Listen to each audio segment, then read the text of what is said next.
Krajewski. Designation. Mays. Designation. McAndrew. Designation. Oh, Oh, okay, designation. Representative Freelawton. Sanchez. Schusterman. Venkat. Chair Rapp. Here. Representative Bonner. Horowitz. Designation. Brown.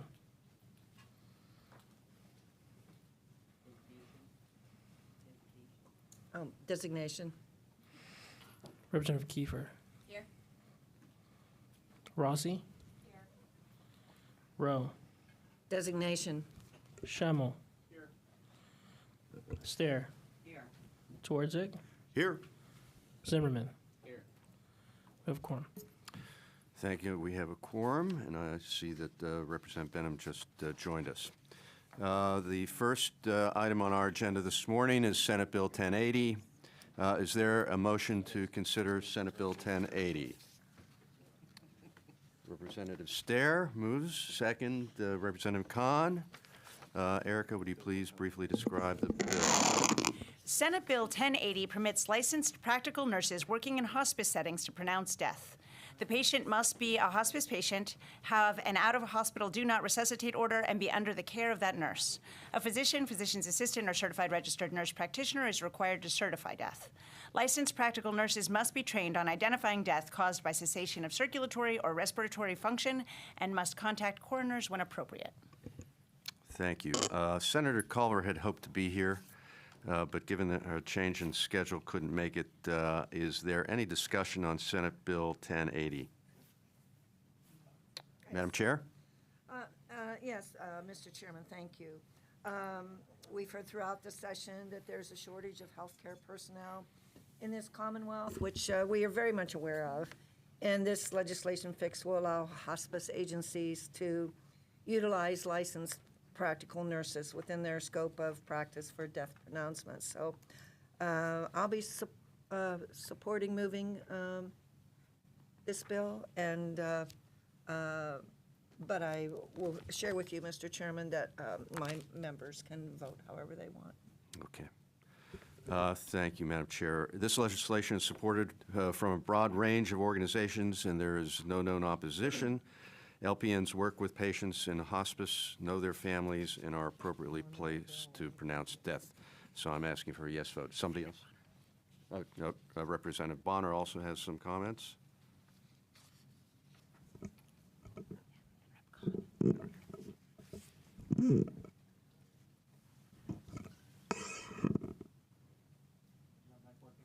No. Yeah, there. Okay, no. Thank you. Thank you, Mr. Chairman. I just had a question. The bill analysis indicates that the hospice and the practical nurse pronouncing the death would not have liability. And I'm just wondering, what was the thinking behind that to give the hospice a complete pass on responsibility under the law? Most professionals and most people have liability for acts of negligence, and I'm just wondering what the rationale may be for giving them this protection when certainly in other areas of medical practice and other fields we do not give such protection.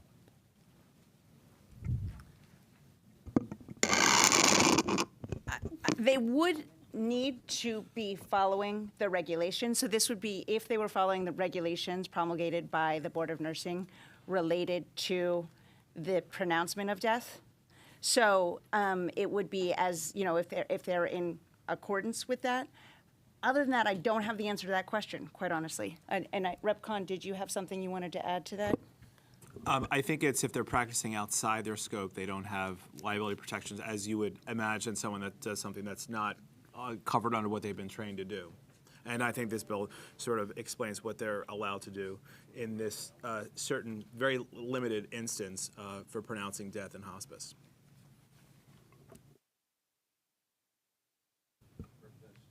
Representative Stair? Thank you, Chairman. As a former home health and hospice nurse, I advocate for this bill. I've been in circumstances where we were waiting up to 3 hours for somebody to come and pronounce a patient who had already been deceased. And it's very hard on the family. It's hard on everything. I think I'm advocating for a yes vote on this. Thank you. Thank you. Representative Khan? Thank you, Chair. I also want to second the comments of Representative Steer. This is something that we have both worked on together in the House with also Representative Siegel, and I applaud Senator Culver for moving this bill forward. And it's important because when these patients are in hospice, it is a very difficult time for the family, and having to wait prolonged time, wait for a coroner, wait for someone who can pronounce death, when the LPN can easily be trained to pronounce death. It really makes sense for families. It's going to ease a lot of suffering here in the Commonwealth. So I applaud this. I think it's great for the Commonwealth. Thank you. Thank you. Any further conversation? Okay, again, I'm asking members for a yes vote, but we will take a roll call. I also noticed that we have joined with us Representative Brown, Representative Mays, and Representative Krajewski are now with us. So, Devin, would you please take the roll? Chair Frankel. Yes. Representative Benham. Yes. Borowski. Yes. Boyd. Yes. Fiedler. Designation yes. Khan. Yes. Kozarowski. Designation yes. Krajewski. Yes. Mays. Yes. McAndrew. Aye. Furlaton. Yes. Sanchez. Yes. Schusterman. Yes. Venkat. Yes. Chair Rapp. Yes. Representative Bonner. Representative Borowitz. No. Designation no. Representative Brown. Yes. Kiefer. Yes. Rossi. Yes. Rowe. Designation yes. Schemmel. Yes. Stare. Yes. Twardzik. Yes. Zimmerman. Yeah.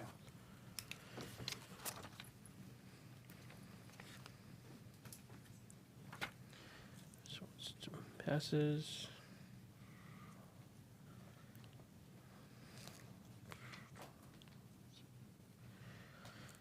Twenty-one, one.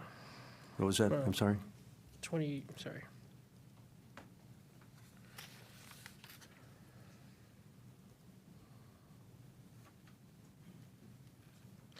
24-1.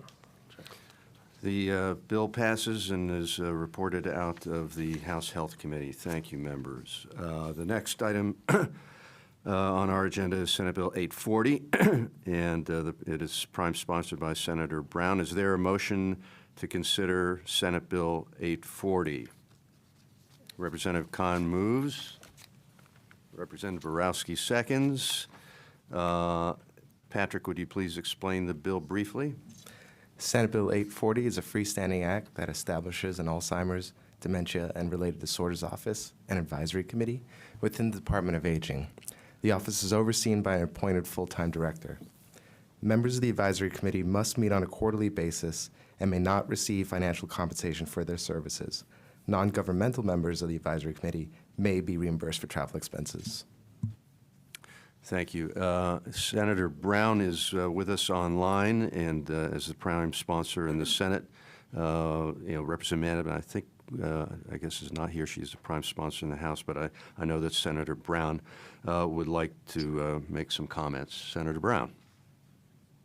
Thank you, Chairman Frankel. Good morning, Chairwoman Rapp in the House Health Committee. Thank you so much for bringing up Senate Bill 840. And you heard the description of the bill, but as many of you are aware, we as a team have $1.9 million allocated in this year's past state budget to establish this Alzheimer's disease and related division within the Department of Aging. So Senate Bill 840 is really the framework and the structure and the guidance for that $1.9 million and the beginning of this process for us to start to focus on Alzheimer's and dementia. I would like to say, too, passing this and having this funding and this division will help us with some federal funding as well. And just as a small example, last week I ran into a family that has an Alzheimer's patient in their household, and they said to me, it would be really nice to have some guidance on and training on knowing how to be a caregiver for my family member with Alzheimer's. And those are the types of things that this division is going to be focused on, and giving resources to families and trying to work to give the most accurate and best information for the disease state. So I want to thank the Alzheimer's Association that did bring this to me about 2 years ago. And we've worked through with the Secretary of Aging, who is very supportive of this legislation through different amendments. And this final product is really well set up to be very effective for families and residents of Pennsylvania. So thank you all for hopefully your affirmative vote. Thank you, Senator Brown. Representative Khan? And thank you, Senator Brown, for moving this forward in the Senate. I'm very, very grateful as a someone who studied caregivers of older adults with cognitive impairment, including Alzheimer's at the University of Pennsylvania. I can tell you that a lot of these caregivers, they just need a little bit of help and training, because you're not trained to be a caregiver, but so many of our families find themselves in that situation, a loved one that they have no training for, and they're having very advanced and declining symptoms, making caregivers feel very unprepared and having a lot of health issues because of that. This is something, this intervention for our 240 to 400,000 caregivers that we have in this Commonwealth of Pennsylvania, the vast majority who are unpaid, is going to give them that critical infrastructure that will allow them to work with the Department of Health to figure out some of those ways that they can become a better caregiver and help alleviate some of the pain and suffering. There's so many individuals with Alzheimer's in our Commonwealth. There's nearly a 250,000 of them, and their caregivers provide about 500 million hours of support, of unpaid support in the Commonwealth. So this is really an essential intervention, and I applaud Senator Brown for moving this forward in the Senate. I also want to applaud my fellow co-prime sponsors here in the House, Representative Madden, Representative Kim, Representative Samuelson as well. So thank you, Chairman, for moving this forward. Appreciate it. Thank you, Representative Khan. Representative Kiefer? Thank you, Mr. Chairman. Question I have is, why would we put this in aging as opposed to health? Only because this is a disease that continues to progress. So it's hitting people younger and younger. There is more going on than just, hey, you're hitting your elder years and this is what you've been infected with. It's hitting individuals as young as 50 years old and getting younger. So I'm not sure why we wouldn't have this in the Department of Health. It's their purview. This is clearly some kind of metabolic dysfunction, or it is a health-related issue. So I understand we're giving supports to the family, but just trying to figure out why we wouldn't have our health department at the helm here. It is my understanding that when the mechanics of this legislation were being discussed, that the Department of Health felt it had too much capacity, and in response, the Department of Aging was willing to step in and house the office. Correct.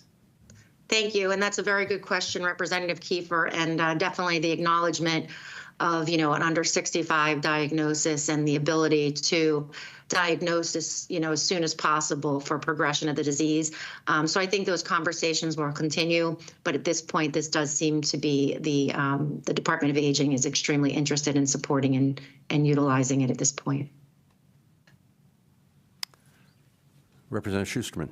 Thank you, Chairman. I want to thank the maker of the bill and just kind of echo, when we go back to our districts, I'm hearing from this care worker community, these are spouses, these are daughters and sons, and they are lost. They know how to caretake, but this is very specific.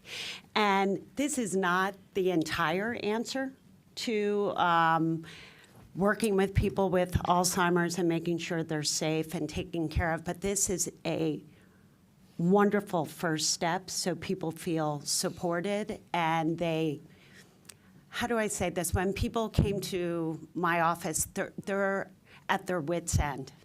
They are frustrated, they are emotional.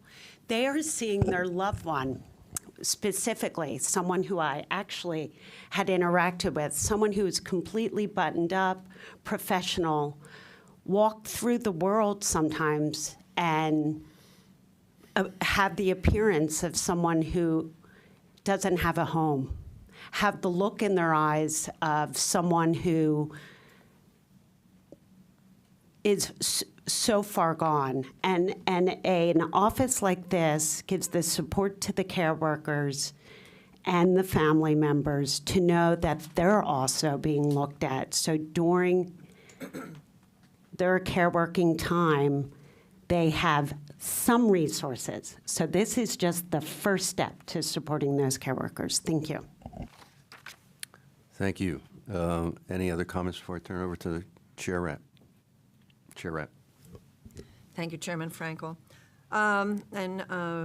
Senator Brown, thank you for introducing the bill here today.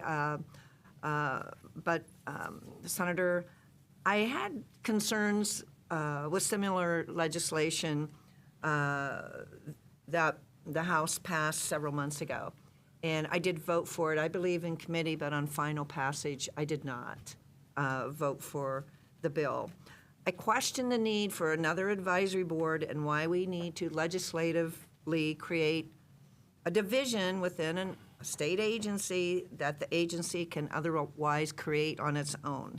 And certainly, we all know who've had loved ones affected by Alzheimer's that it is definitely something, and that maybe we should even have a hearing next session on the topic.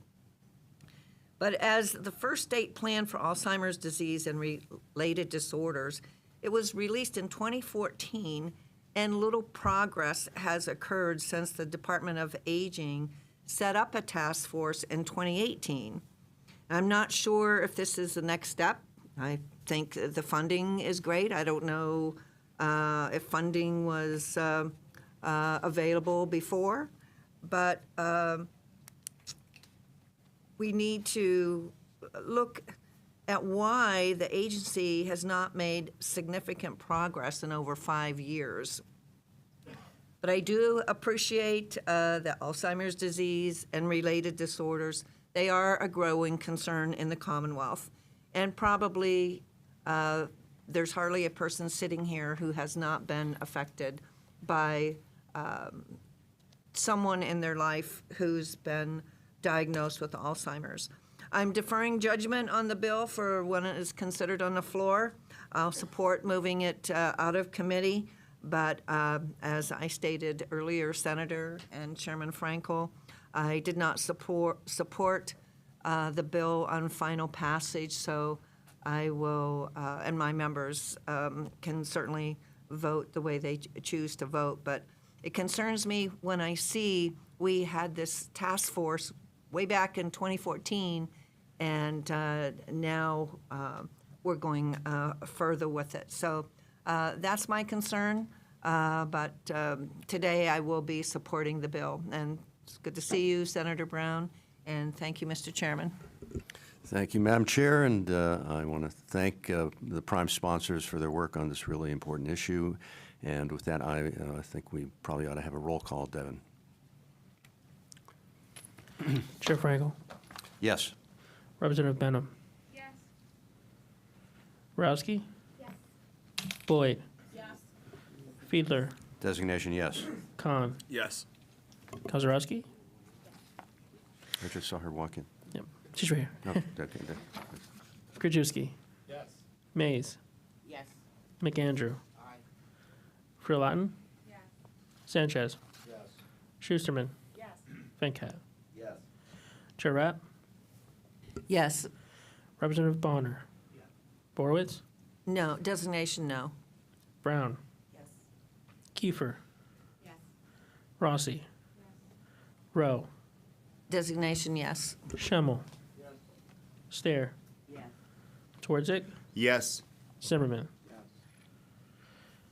24-1 passes. Thank you, members. Senate Bill 840 is reported affirmatively out of the House Health Committee. Thank you, Senator Brown. Appreciate your being with us. Thank you. Have a good day. Thank too. you, everyone. Thanks. House Bill 2094 is next up, and it is sponsored by Representative Howard. Is there a motion to consider House Bill 2094, moved by Representative Schusterman, seconded by Representative Freelatin, Erica, can you please give us an explanation? House Bill 2094 removes the requirement that children and parents take financial responsibility for the care of indigent relatives. Indigent has been defined in a 2012 Superior Court case related to the statute as those who do not have sufficient means to pay for their own care and maintenance. The bill would limit liability to pay for the care of relatives with insufficient means to those cases where assets were transferred in order to qualify for medical assistance. Thank you, Erica. Representative Howard, would you like to comment? Yes, and thank you, committee, for having me here today. This issue of filial responsibility was first brought to my attention in the fall of 2020 when a constituent came to my office concerned that his adult daughter may one day have to pay for his medical care and wanting to know if this was true. I began to look into it and to my dismay discovered that under some circumstances, Pennsylvania does in fact allow providers to demand payment for services rendered from a patient's children, and that this had been ruled on recently by the Superior Court. It seems so incredibly antiquarian, and I have to say that the best solutions are often inspired by the real-world problems of the people we represent. It seemed to me a relic of the 18th century that was not dormant in Pennsylvania. It makes us an outlier. While the law exists in 29 states, they are almost never actually employed.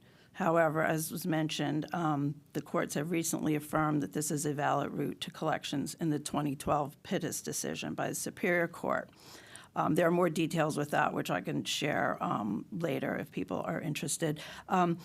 As baby boomers age and as cost of health care increases, including the possibility of nursing home care, this tool will be used ever more often in any state that allows it. And in recent years, that appears to be only in Pennsylvania.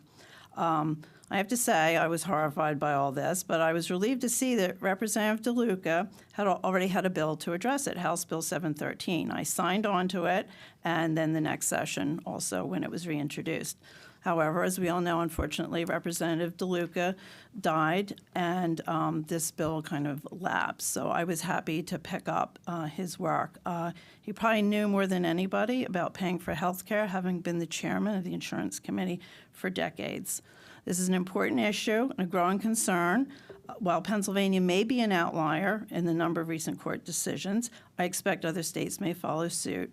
I think we should show the nation that we discern and discourage such developments. Thank you for your consideration. Thank you, Representative Howard. Are there other comments, questions? Representative Bonner? Thank you, Mr. Chairman. I want to applaud the sponsor of the bill.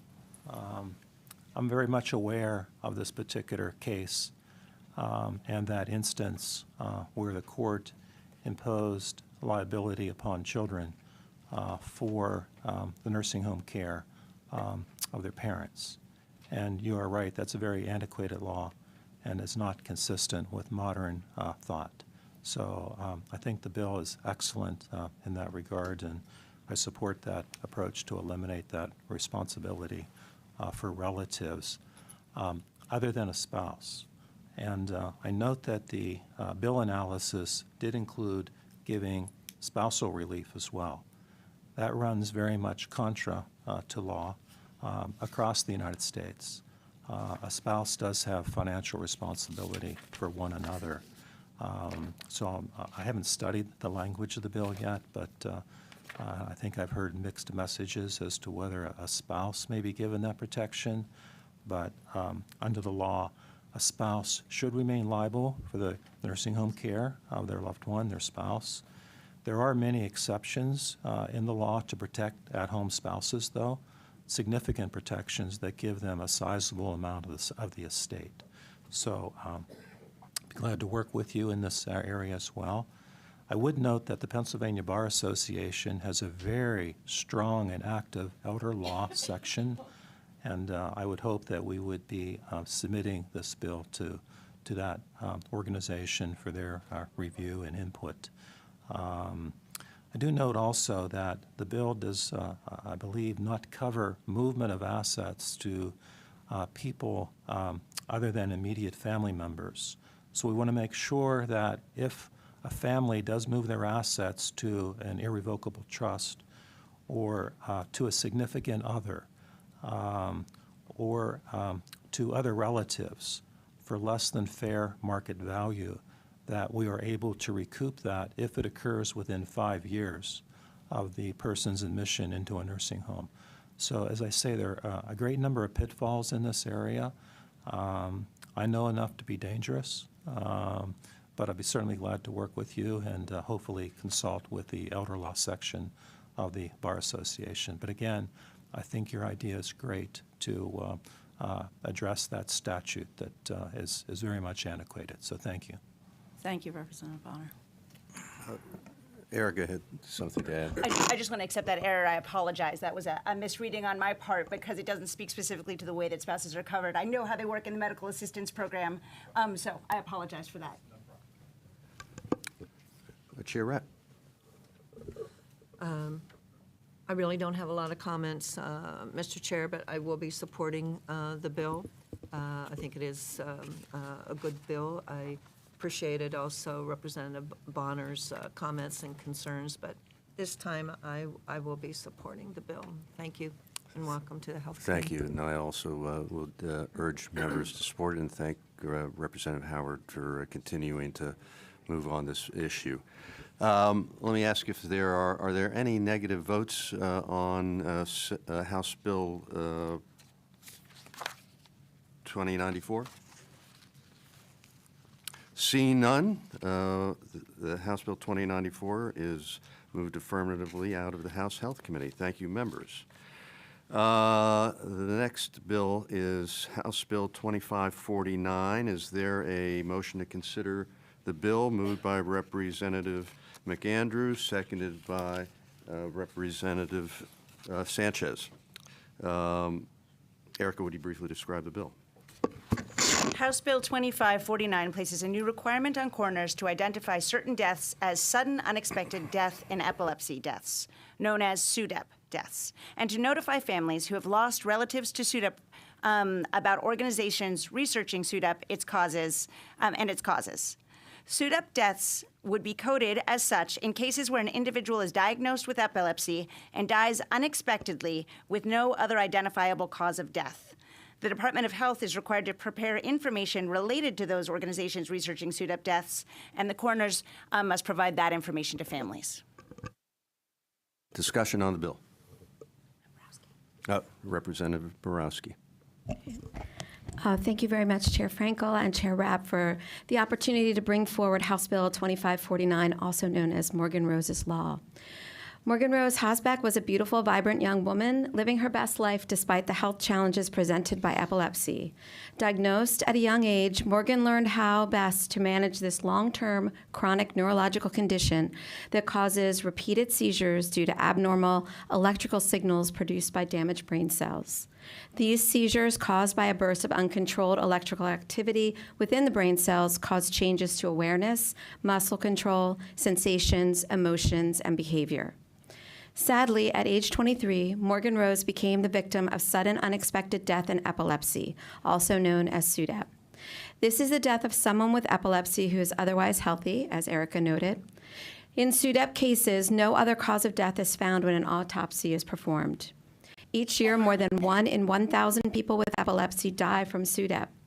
This is the leading cause of death in people with uncontrolled seizures. But many times it goes unrecognized and unreported. I learned about Morgan Rose from her mother and father, Colleen and John Hosbeck, who live in my district. They visited my office to advocate for legislation which would help make sure no other family had to suffer the similar heartbreaking loss of a loved one. Working with Colleen and epilepsy advocates from across the state, we took this challenge, and one result of this work is what we have before us today for consideration. This legislation will clearly code SUDEP as cause of death in cases of those with epilepsy, where no other cause of death is found. No one knows what causes SUDEP, and this legislation is designed to support research activities at the North American SUDEP Registry. It will allow for the cause to be identified and create an avenue for medical examiners and coroners to communicate with families about NASAR in order to support research efforts. We've been working with the Pennsylvania State Coroners Association, which represents all 67 counties in the Commonwealth, to not only enhance the legislation, but also create educational opportunities to help bring SUDEP to the forefront. I am grateful for their partnership and support as we move this legislation forward. It is a small bill with big impact and could potentially bring about new levels of understanding into the disorder and help save lives in the future. I and the entire Hosbeck family thank you for your consideration of the legislation. Thank you, Representative Borowski. Chair Rapp? Yes, Chairman and Representative Borowski, I definitely support the bill and hoping that my members will as well. And thank you for bringing this forward. And I hope that this will resolve some issues with many families whose family members suffer from epilepsy. So thank you. Thank you, Mr. Chair. Thank you, Chair Rapp. And I want to thank Representative Borowski for her efforts on behalf of her constituent and families who have lost or could lose loved ones to SUDEP. And thanks for her commitment to working with the coroners and others who work with the bereaved to get this legislation passed. So with no further discussion, are there any negative votes on House Bill 2549? See none. House Bill 2549 is reported affirmatively out of the House Health Committee. Thank you, members. Finally, we have a package of 10 non-controversial resolutions to consider that we will do as a group. House Resolution 434 from Representative Labs recognizes October 2024 as Breast Cancer Awareness Month and also recognizes October 18th, 2024 as National Mammography Day. House Resolution 479 by Representative Hogan recognizes November 2024 as National Epilepsy Awareness Day. House Resolution 500 from Representative Ortitai recognizes October 2024 as Dyslexia Awareness Month. House Resolution 503 by Representative Waxman recognizes October 5th, 2024 as Astronomy Awareness Day. And House Resolution 514 by Representative Matzey designates November 2024 as Pancreatic Cancer Awareness Month. House Resolution 523, introduced by Chair Rapp, designates the week of September 15th through 21st as 2024 as Surgical Technologist Week. House Resolution 524 by Representative Howard recognizes October 15th as White Cane Safety Day. House Resolution 536 by Representative Ryan McKenzie recognizes October 29th, 2024 as World Stroke Day. House Resolution 538 from Representative Marcel recognizes September 2024 as Alopecia Areata Awareness Month. And House Resolution 543 by Representative Mihalik designates October 2024 as Liver Disease Awareness Month. Is there a motion to approve the package of these bills? Representative Rapp moves. Representative Schusterman seconds. Are there any no votes? Seeing none, this package of resolutions passes the House Health Committee. Thank you, members. Just in closing, I do not expect that we will be meeting have any more meetings before the end of session this year. That could change, but I doubt it.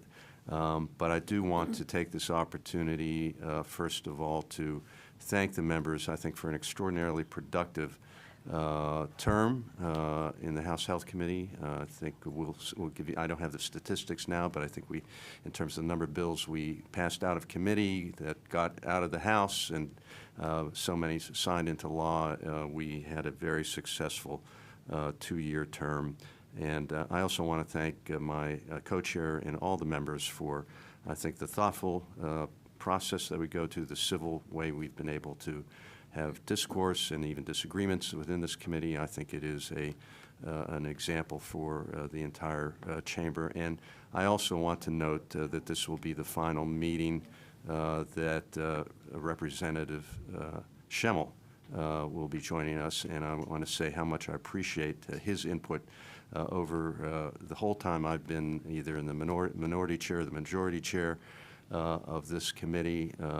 His thoughtfulness has been, I think, greatly appreciated, and I certainly thank you for your comments on the House floor and your farewell remarks for recognizing, I think, the work of this committee and the way that we have comported ourselves. So I want to thank you, and you have been a terrific member, and have enormous respect for you, even though we may disagree on a whole variety of things, but it's always been respectful and thoughtful. So with that, thank all the members, and I don't know if Chair Rapp has any concluding remarks.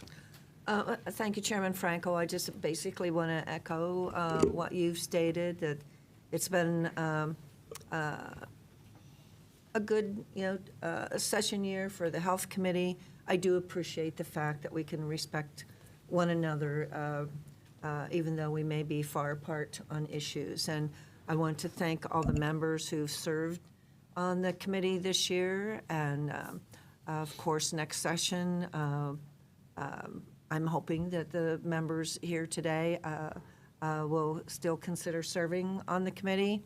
And of course, there are members here like Representative Schemmel, who served this committee very well. And I also want to applaud your service, Representative. You've been invaluable to the committee. You've been a real statesman, for the Health Committee, and certainly the comments on the floor were very much appreciated, and we will miss your input on this committee very, very much. But looking forward, Mr. Chair, we'll see what the future holds for us, if we have any more meetings. If not, I just want to thank all the members for your input, your hard work. This is a very busy committee, and it's a controversial committee. We have always taken on issues that are controversial. We don't run away from the hard issues that we have to deal with on this committee. And that says a lot also, for our members willing to serve on the committee. And I also want to recognize Representative Kiefer, and who will be leaving the committee as she is seeking service in the Senate. On our side of the aisle, but certainly all the members here, we've had, I've appreciated all the input and the legislation from your members as well, and all of their hard work. But we will miss the members going forward, who will be leaving us to better things, I think. So, and thank you, sir, for your leadership as well on the committee. Very much appreciated.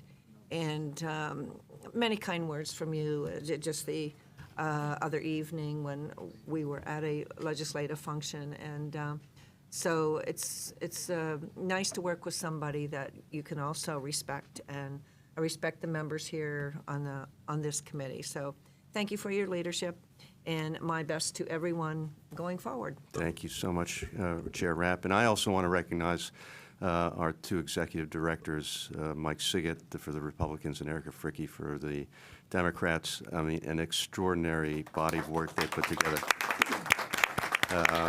And their ability to cooperate and communicate and be honest with each other is really appreciated, and I think it helps so much to facilitate the efficiency and effectiveness of our committee, and we are very grateful for that. And to the rest of our staff who work so hard, we are very appreciative of all the work that all of you do. So with that, that concludes the House Health Committee meeting for today and probably for the session, and we look forward to working with all of you next year. Thank you.